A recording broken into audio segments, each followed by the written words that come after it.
रात्रीची 12:30ची वेळ. मी धावतच रेल्वे स्टेशनला आले होते. खूपच घाबरलेले होते. पायात चप्पल नव्हते.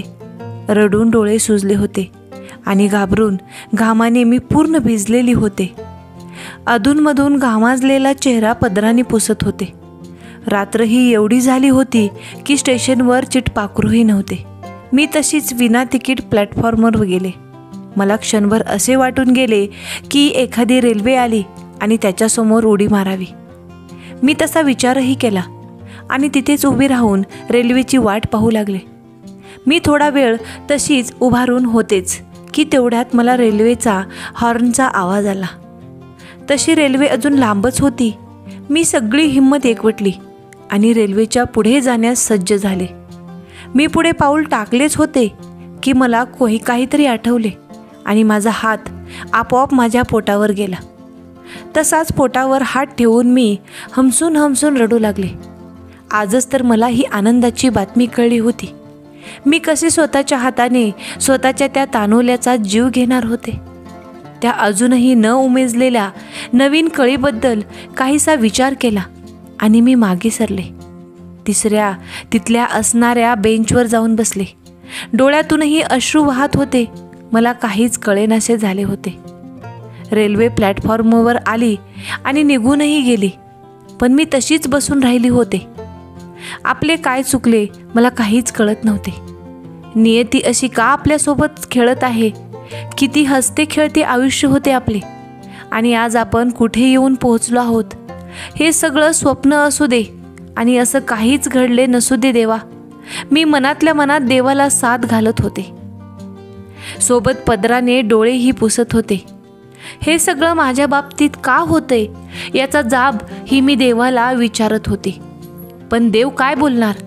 देवालाही आजपर्यंत त्याने निर्माण केलेला मनुष्य प्राणी कळला नाही, तर तो तरी काय उत्तर देणार होता मला? मी तशीच बेंचवर बसून आपल्यासोबत आत्तापर्यंत काय काय घडलं याची उजळणी करत होती की तेवढ्यात मला समोरून 2 बेवडे माझ्याच दिशेने येताना दिसले आणि मी परत घाबरले. आता स्वतःला त्यांच्यापासून कसं वाचवायचं याचा विचार करू लागले. ते जसजसे माझ्या जवळ येत होते तसतसे मी अजूनच स्वतःला मागे सारत होते. ते अगदीच माझ्याजवळ आल्यासारखे मला वाटले. तशी मी ताडकन उठले आणि तिथून मागे मागे सरकू लागले. पण ते बेवडे आपल्याच नादात होते. मी त्यांना बघून खूप घाबरले होते. तिथे काही लपायला जागा आहे का ते शोधू लागले. तेवढ्यात मला तिथे काही सामानाचे खोके दिसले आणि मी त्याच्या मागे लपायला धावले. गडबडीत जाऊन मी त्या खोक्यांच्या मागे लपले. आज स्वतःच्या परिस्थितीवर मला हसू येत होते. केवढी स्वप्न रंगवली होती, सगळीच स्वप्ने, आणि हे काय होऊन बसले. आपल्या पोटावर हात ठेवला तसे माझ्या डोळ्यातून अश्रूंच्या धारा परत सुरू झाल्या. कालपर्यंत आपण सुखाची आनंदाची स्वप्ने रंगवत होतो. आज आपण कुठे आहे हे आठवून आठवून मी दुःखी होत होते. पण म्हणतात ना, आयुष्याचे भोग कोणालाच चुकलेले नाहीत. मग मला कसे चुकतील? ते बेवडे आपल्याच नादात बडबड करत तिथून निघून गेले. तसा मी सुटकेचा निश्वास सोडला. पण अजून तिथे कुणाची तरी चाहूल लागली. तशी परत बाहेर यायला उठलेली मी तिथेच खाली लपले. भीतीने गारठून मी तिथेच काही वेळ बसली. आज आई आणि बाबांची खूप आठवण येत होती. पळत पळत जावे आणि आईच्या खुशीत शिरून जोरजोरात रडावे असे मला वाटू लागले. पण आता तिथे जाणे शक्य नव्हते. रात्र वैऱ्याची म्हणतात ना, तसंच काहीसं झालं होतं. ही रात्र संपण्याची मी वाट पाहत होते. विचार करत करत थकलेली मी तिथेच डोळे मिटून कधी झोपी गेले कळलेलंच नाही. न्यूजपेपर, चाय, गरम चाय, लोकांचे आवाज माझ्या कानावर पडले तशी मला जाग आली. मी उठून इकडे तिकडे पाहिले तर कालचा ओसाड पडलेला प्लॅटफॉर्म आता लोकांनी गच्च भरला होता. विक्रेत्यांची लगबग सुरू झाली होती. मी अजूनही त्या खोक्यांच्या मागेच लपले होते. क्षणभर मला वाटले की काल जे काही झाले ते स्वप्न असावे आणि आता माझ्या घरातून माझी झोपमोड व्हावी, पण तसे काहीच नव्हते. समोरचा एक खोका उचलला गेला तेव्हा माझी तंद्री भंगली. त्या माणसाने हळूहळू तिथले खोके उचलायला चालू केले. मी घाबरत होते की तो मला काहीतरी म्हणेल, पण त्याने माझ्याकडे बघून पण दुर्लक्ष केले. तसे मला हायसे वाटले, नाहीतर भलतीच विचारपूस मागे लागली असती. मी तिथून हळूच उठून बाहेरच्या दिशेने जाऊ लागले. काय करू, कुठे जाऊ मला काहीच कळेना. रेल्वेने कुठेतरी निघून जायचं म्हटलं तरी जवळ पैसे नव्हते. कुणाला फोन करायचा म्हणलं तर जवळ फोन नव्हता. मला आत्ताच्या आत्ता माझ्या बाबांना फोन करू वाटले. तसे मी त्यांना फोन नंबर आठवू लागले, पण मधले काही नंबर माझ्याकडून मिस होत होते. जसे मला नंबर आठवले तसे मी तिथेच एका बेंचवर बसलेल्या मुलीजवळ गेले. ताई, मला जरा तुमचा फोन देता का? मला माझ्या बाबांना फोन करायचा आहे, मी तिला म्हणाले, पण ती तिच्या मोबाईलमध्येच बिझी होती. मी तिला परत एकदा हाक मारली, पण तिने कानात हेडफोन घातल्यामुळे बहुतेक तिला ऐकू गेले नसावे. मी दुसरे कोणी भेटतं का ते बघू लागले.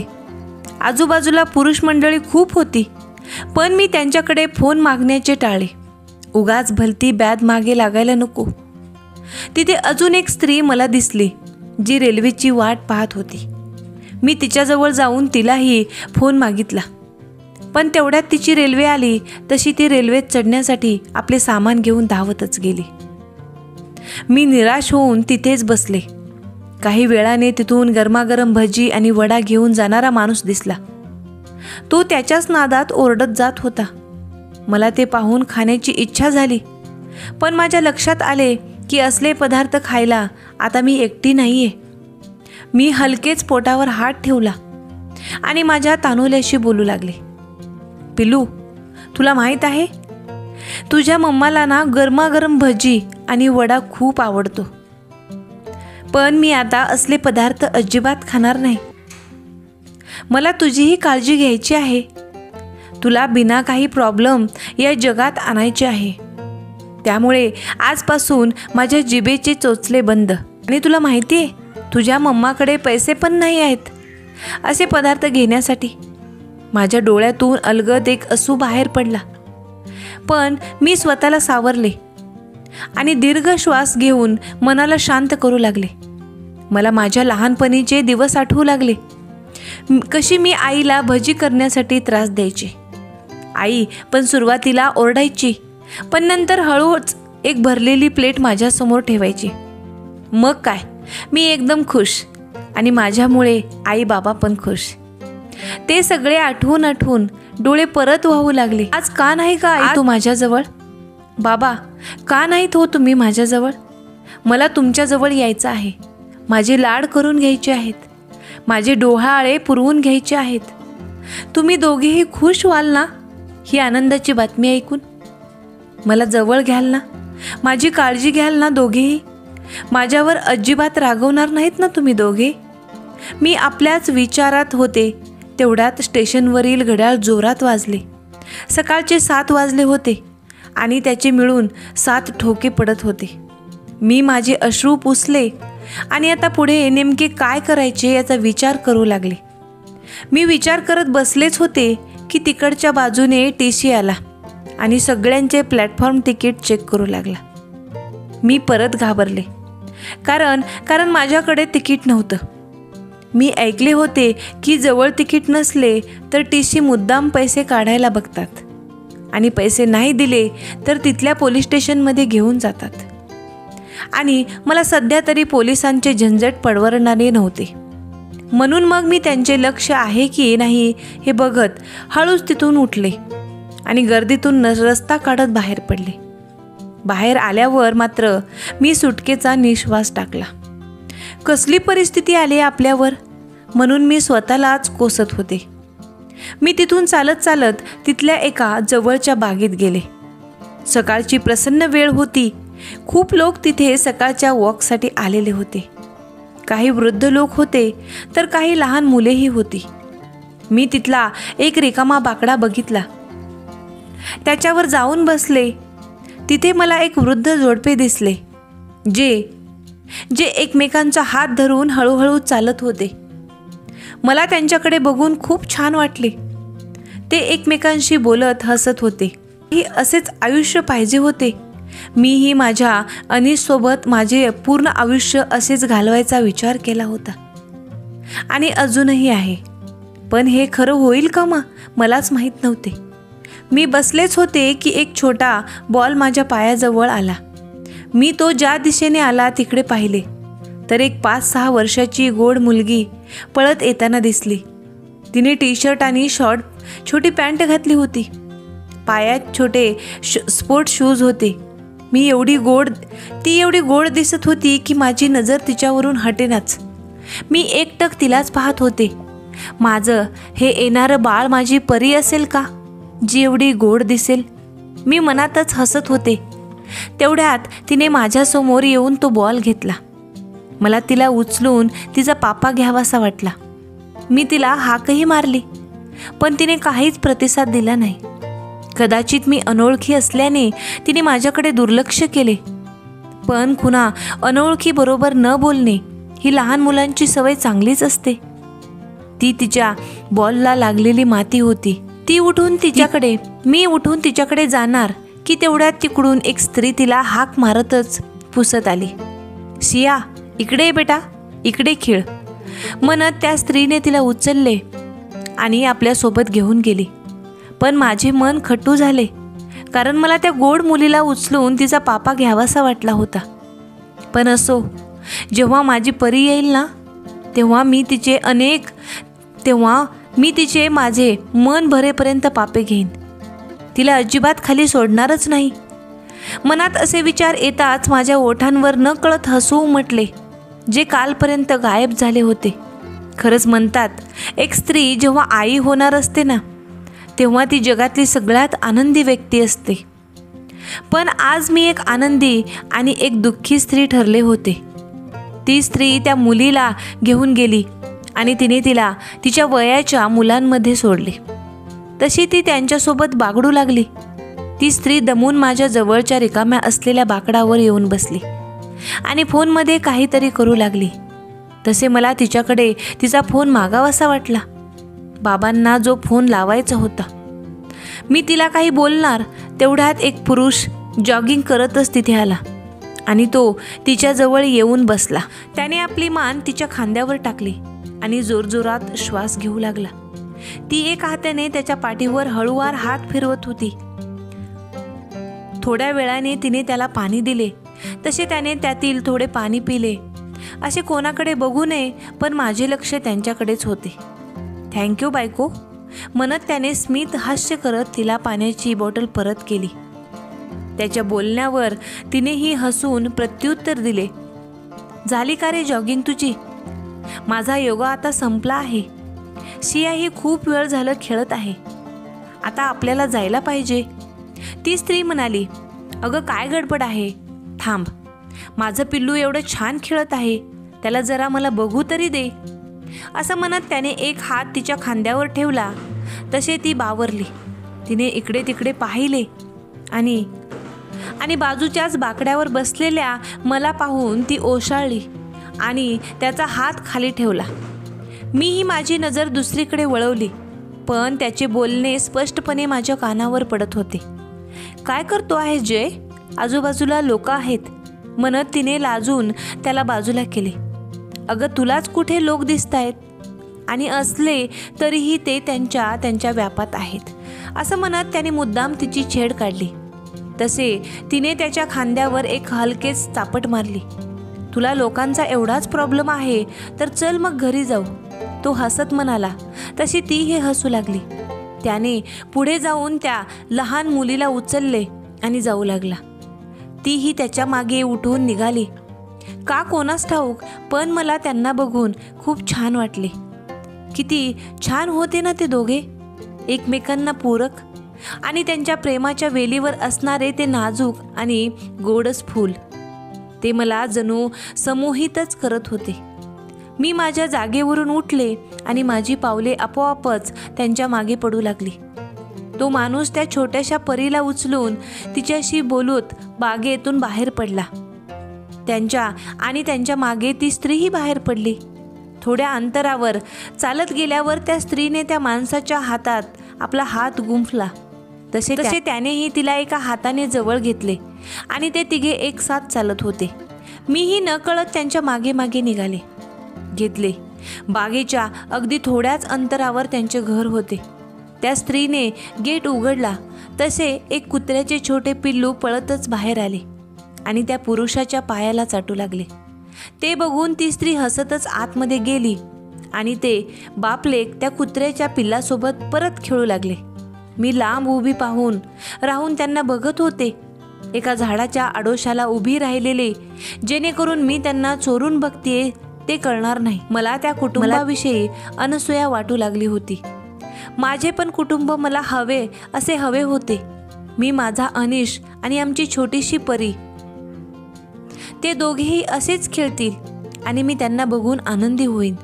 थोडा वेळ खेळून झाल्यानंतर त्या माणसाने त्या मुलीला आणि त्या पिल्लाला उचलले आणि घरात निघून गेला. तसे माझे मन परत खट्टू झाले. पण काही क्षणांनी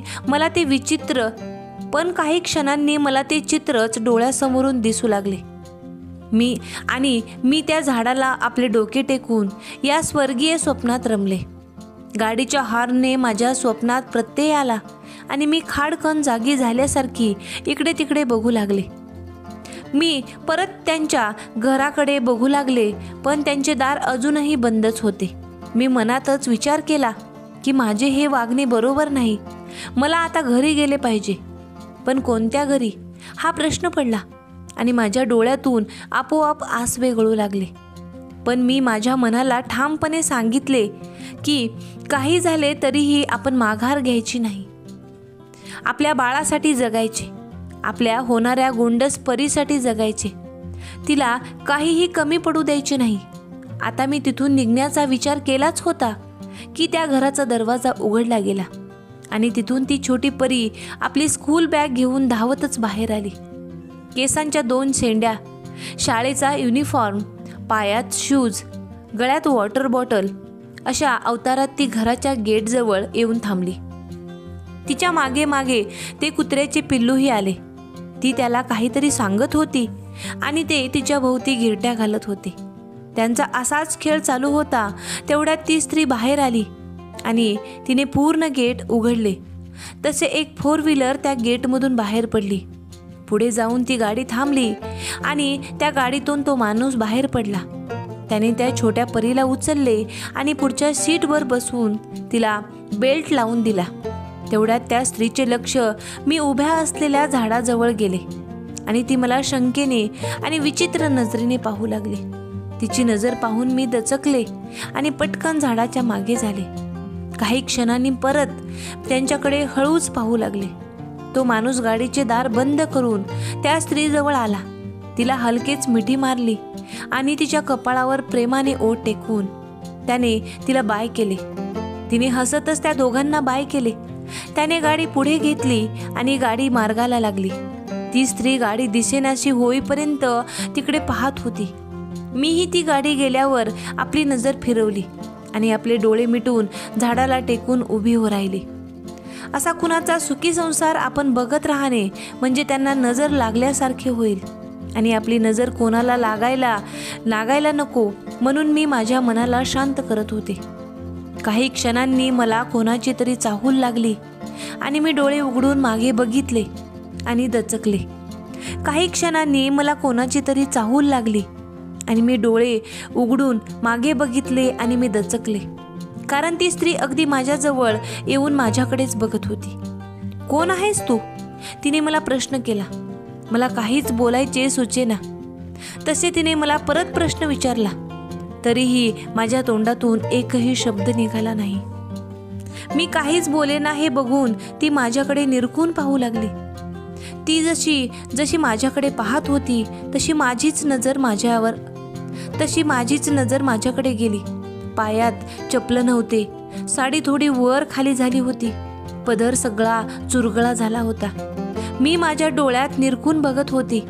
कदाचित रडल्यामुळे माझे डोळे सुजलेले आणि माझा चेहराही कोमेजल्यासारखा झाला असणार, कारण बाबा नेहमी म्हणायचे की मी रडली की माझा चेहरा फूल जसे कोमेजतो अगदी तसाच होतो. माझ्यापेक्षा माझे डोळे जास्त बोलतात अशी माझी आई म्हणायची. त्यामुळे ती स्त्री माझे डोळे निरखून बघत असावी. कोण आहेस तू आणि इथे काय करत आहेस? मी तुला मघाशी पण बघितले होते बागेत, आणि आता तू इथे लपून आमच्या घराकडे काय बघत होतीस? ती स्त्री जसजशी प्रश्न विचारत होती तसतशी मी भांबावून जात होते. न कळत माझ्या डोळ्यातून एक अश्रू बाहेर पडलाच. तसे तिने तिचे प्रश्न थांबवले. चल आपण बसून बोलूया. थोडा वेळ विचार करून ती म्हणाली, आणि तिने मला तिच्या घराकडे यायचा इशारा केला. ती पुढे निघाली तशी मीही तिच्या मागे निघाले. कदाचित मलाही आत्ता कुणाच्या तरी आधाराची गरज होती. कुणाशी तरी बोलायचे होते, मन मोकळे करायचे होते. आम्ही दोघीही तिच्या घरी पोहोचलो. तिने मला आतमध्ये घेऊन त्यांचा गेट बंद केला. तसे त्यांचे ते कुत्र्याचे पिल्लू मला पाहून जोरजोरात भुंकू लागले. माझ्या अंगावर येऊ लागले. ती स्त्री त्याला सांगत होती की ओरडू नको, आत ये, पण तो काही ऐकत ना. त्या स्त्रीने त्याला पकडले आणि त्याला कुरवाळले. तरीही ते भुंकतच होते. छोटेसे पिल्लू ते किती भुंकत होते. मला त्याला बघून कसे तरीच वाटले. त्या स्त्रीने त्याच्या अंगणात असणाऱ्या त्याच्या छोट्या घरामध्ये त्याला सोडले आणि त्याचे दार बंद करून घेतले. सॉरी हं, कुणी अनोळखी दिसले की तो असेच ओरडतो, मी आलेच, असं म्हणत ती स्त्री घरात गेली. मी अजून तिथेच उभी होती. ते पिल्लू अजूनही भुंकत होते. ती स्त्री जरा गडबडीतच आतून आली. तिने सोबत त्याचा खाऊ आणला होता. तिने त्याची प्लेट त्या घरात सारली, पण तरीही ते काही केल्या गप्प होईना. काय झाले रे ओ तुला? चुप हो पिल्लू, ती स्त्री म्हणाली, पण तरीही ते भुंकतच होते. तू आतमध्ये बस, मी आलेच, ती स्त्री म्हणाली. तशी मी त्यांच्या घरात आले आणि त्यांचे घर निरखू लागले. घर अगदी छान सजवले होते. त्या घरात भौतिक सुखापेक्षा मनस्वी आनंद जास्त होता. त्यामुळे ते घर मला स्वर्गासारखेच भासत होते. मी घर बघतच होते की त्या पिल्ल्याचा परत आवाज आला. मी खिडकीजवळ गेले आणि त्याला बघू लागले. ती स्त्री त्याला खाऊ घालत होती आणि प्रेमाने त्याला कुरवाळत होती. थोड्या वेळाने तो शांत झाला तसे तिने त्याला त्याच्या घरात सोडले आणि बाहेरून त्याचे दार बंद केले. ती स्त्री घरात आली तरीही मी अजून त्या पिल्ल्याच्या घराकडेच बघत होते. त्या स्त्रीचे लक्ष माझ्याकडे गेले तशी ती माझ्याजवळ आली. अगं बस ना, तू उभी का? तिने म्हणाल्यावर मी तिथल्याच एका सोप्यावर बसले. मी अवघडलेले तिला लक्षात आले तसे तिने मला कम्फर्टेबल करण्यासाठी घरातला TV लावला, पण त्याचा आवाज थोडा कमीच ठेवला. ती आतमध्ये जाऊन एक पाण्याचा ग्लास घेऊन आली. हे घे पाणी, पाणी पी म्हणत तिने ग्लास पुढे केला, पण मला त्यावेळी पाणी प्यावेसे वाटले नाही. मी नकारार्थी मान हलवली. अगं तू का घाबरते आहेस एवढी? साधे पाणीच आहे हे, असं म्हणत तिने तो ग्लास तिथल्या टीपॉयवर ठेवला. हे बघ, घाबरू नकोस, मी तुला माझी ओळख करून देते. मी मिसेस कृतिका भाटे. मी पेशाने वकील आहे. माझे मिस्टर एक बिझनेसमॅन आहेत आणि मुलगी शाळेला. ते दोघेही आता इथे नाहीत. सो तुझा काही प्रॉब्लेम असेल तर तू सांगू शकतेस. मी एक वकील म्हणून तुला लागेल ती मदत करायला तयार आहे. फक्त गप्प राहू नकोस. मला तुझे डोळे खूप बोलके वाटत आहेत. तुला काहीतरी दुःख आहे हे त्यातून स्पष्टपणे दिसत आहे, ती स्त्री म्हणाली. तसे मला खूप बरे वाटले. या जगात चांगली माणसेही आहेत यावर मला विश्वास वाटू लागला. ती स्त्री म्हणाली. तसे मला खूप बरे वाटले. या जगात चांगली माणसेही आहेत यावर मला विश्वास वाटू लागला. मी मुक्ता, मूळची रांजणगावची, पण सध्या इथून जवळच ईस्ट साईडला असलेल्या संकल्प बिल्डिंगमध्ये राहते. अरे चा, म्हणजे इथून 20 मिनिटाच्या अंतरावरच आहे तुझं घर, कृतिका म्हणाली. हो, मी म्हणाले तशी तिने अच्छा म्हणून मान डोलवली. पण मग तू इथे अशी का? बोलण्या वागण्यातून तर तू चांगल्या घरातली वाटते आहेस. मग मला असं का वाटत आहे की तू प्रॉब्लेममध्ये आहेस? कृतिका म्हणाली. तसे मी आवंडा गिळला, कारण काल जे काही झालं होतं ते मला परत परत आठवायचे नव्हते. पण मग तिच्या प्रश्नाचं उत्तर काहीतरी द्यावं लागणारच होतं मला. हे बघ, घाबरू नकोस. मला तुझी मोठी बहीणच मान आणि तुझं मन मोकळे कर. तसंही मी एक वकील असल्यामुळे स्त्रियांच्या हक्कासाठी लढणे मी माझं स्वतःचे कर्तव्यच मानते. ती म्हणाली तसे मला खरोखरच तिच्यात आपलेपणा जाणवू लागला. मग मीही सगळा धीर एकवटला आणि हलकेसे स्मित हास्य करून माझ्याबद्दल सांगायला सुरुवात केली. मी मघाशी सांगितले तसे माझे मूळ गाव रांजणगाव. माझे बाबा उमेश साळवी गावच्या शाळेतच शिक्षक आहेत आणि माझी आई गृहिणी. मला एक मोठी बहीणही होती, पण जन्मताच तिला व्याधींनी त्रासले. तिच्या हृदयाला एक छोटे होल होते. डॉक्टरांनी तिच्यावर जमेल तेवढे उपचार केले, पण तिचा स्वतःचा त्याला काही प्रतिसाद नसायचा. तिची इच्छाशक्ती खूपच कमकुवत होती असं डॉक्टर म्हणाले. ऑपरेशन करणे शक्य नसल्यामुळे तिला जगणे जेवढे जगवता येईल तेवढे आईबाबांनी जगवले. तिला तिच्या मनाप्रमाणे खाऊ पिऊ घातले आणि काही वर्षांनी ती आम्हाला सोडून कायमची निघून गेली. त्यानंतर मी त्यांच्या आयुष्यात आले. मी ताईसारखीच दिसत होते. चाफेकळी, नाक, दाट काळेभोर केस, तिच्यासारखाच गोरा वर्ण. त्यामुळे मला त्यांनी तिचेच रूप मानले आणि त्यांच्या मुलीला परत त्यांच्या आयुष्यात पाठवल्याबद्दल देवाचे आभार मानले. माझ्यानंतर दुसऱ्या बाळाचा त्यांनी विचारही केला नाही. मी एकटीच म्हणून त्यांनी मला खूप लाडाने वाढवले. मला कशाचीही कमी पडू दिली नाही. मी शाळेत खूप हुशार म्हणून बाबांना माझा नेहमी अभिमान वाटायचा. मी 10वीत चांगल्या मार्कांनी पास झाले होते तर माझ्या बाबांनी गावभर पेढे वाटले होते. गावात 10वी नंतर शिक्षण नसल्यामुळे बाबांनी मला तालुक्याच्या कॉलेजमध्ये ॲडमिशन करून दिले होते. 12वीपर्यंत मला माझे बाबा कॉलेजमध्ये सोडायला आणि घेऊन जायला यायचे. पण जसे माझी 12वी झाली तसे मी माझ्या बाबांना त्रास नको म्हणून माझेही थोडेफार धाडस वाढावे म्हणून मी बसने प्रवास करू लागले आणि तिथेच माझे पूर्ण आयुष्यच बदलून गेले. रोज बसने ये जा करताना मला मुलांच्या अनेक नजरा कळून यायच्या, पण एक नजर मात्र कायम माझ्यावर टिकलेली असायची. मी त्या मुलाकडे बघायचे, खूपदा टाळत होते, पण तो मात्र नेहमी माझ्याच बसमध्ये असायचा. एकदा त्याने मला एकटीला बघून गाठले. तो अनिश होता, अनिश परब. तो तालुक्यात असणाऱ्या इंजिनिअरिंग कॉलेजमध्ये शेवटच्या वर्षाला शिकत होता. त्याचे कोणत्या तरी कंपनीमध्ये सिलेक्शनही झाले होते असे तो म्हणाला. त्याने आता त्याच्या हातात शिक्षण पूर्ण होण्यापूर्वीच जॉब होता. त्याने स्वतःबद्दल सांगितले तेव्हा मला कळले की तो आमच्याच गावचा होता आणि जाता जाता त्याने मला लग्नाची मागणी घातली आणि विचार करून तुझा निर्णय सांग म्हणाला. तो निघून गेल्यावर मात्र मला खूप अस्वस्थ वाटले. कुणीतरी पहिल्यांदाच मला प्रेमाची कबुली दिली होती. त्याला होकार देऊ की नको या विचारातच मी खूप दिवस घालवले. पण मी माझ्या निर्णयापर्यंत पोहोचत नव्हते. त्यात आईबाबांचाही विचार मनात यायचा. मी चूक की बरोबर मला कळत नव्हते. मी विचार करून माझ्या निर्णयावर पोहोचले आणि त्याला होकार देऊन टाकला. पण त्यात खूप वेळ निघून गेला.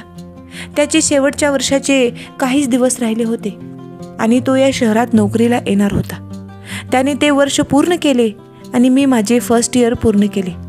त्यानंतर आम्हा दोघांना जाणून घेण्यासाठी थोडाच वेळ मिळाला होता. नंतर तो या शहरात नोकरीला आला आणि इथेच स्थायिक झाला. बघता बघता माझेही शिक्षण पूर्ण झाले. तो अधूनमधून गावी यायचा तेव्हा आमची भेट व्हायची.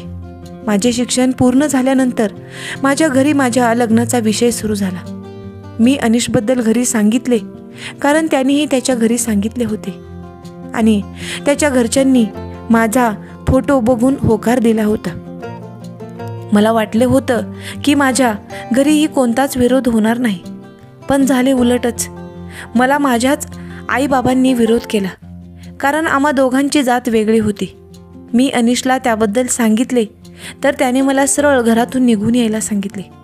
मी त्याला नकार दिला, पण त्याने मला समजावून सांगितले की जर आपले लग्न नाही झाले तर आपली आयुष्य कशी बदलतील, आपण एकमेकांशिवाय राहू शकणार नाही. मीही त्याच्या बोलण्यात आले. आईबाबांनी माझ्याशी बोलणे टाकले होते त्यामुळे मला आता अनिश माझ्या जवळचा वाटू लागला होता. मी त्याला थोडा वेळ जाऊ द्यायचा सल्ला दिला, पण तो थांबायला तयारच नव्हता. त्याचा हाच आतेताईपणा त्याच्यातील एकमेव वाईट गोष्ट होती.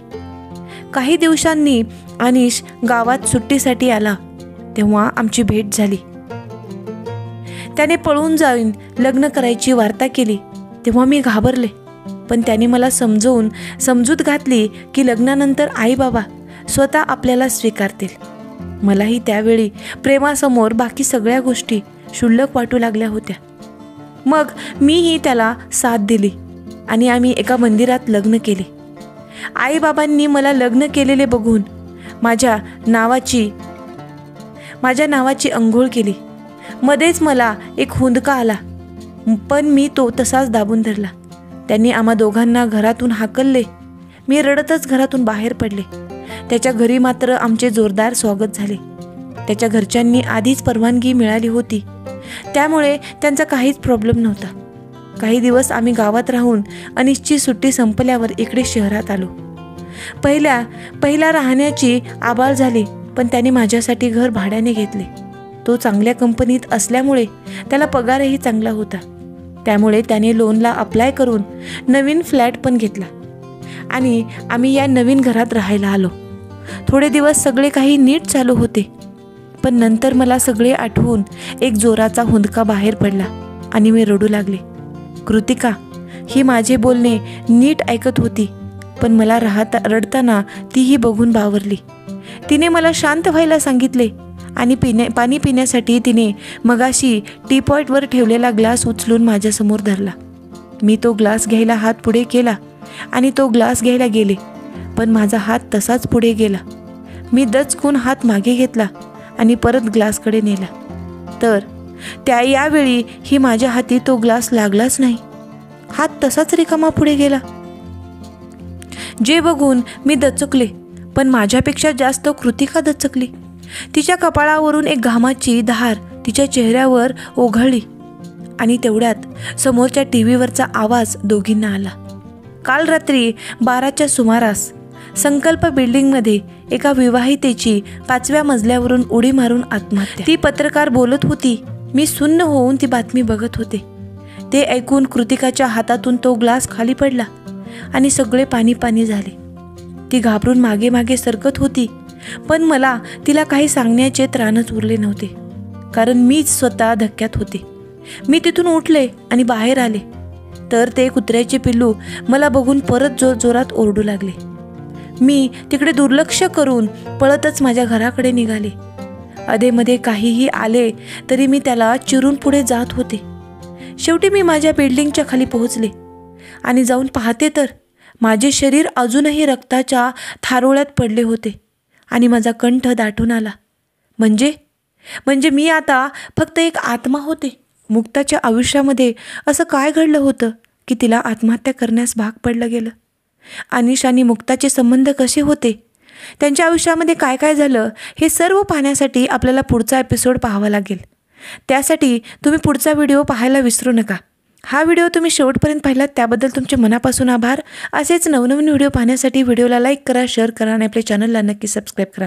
हा भाग तुम्हाला कसा वाटला ते सांगायला तुम्ही विसरू नका. भेटूया त्याच्या पुढच्या भागासोबत. तोपर्यंत धन्यवाद.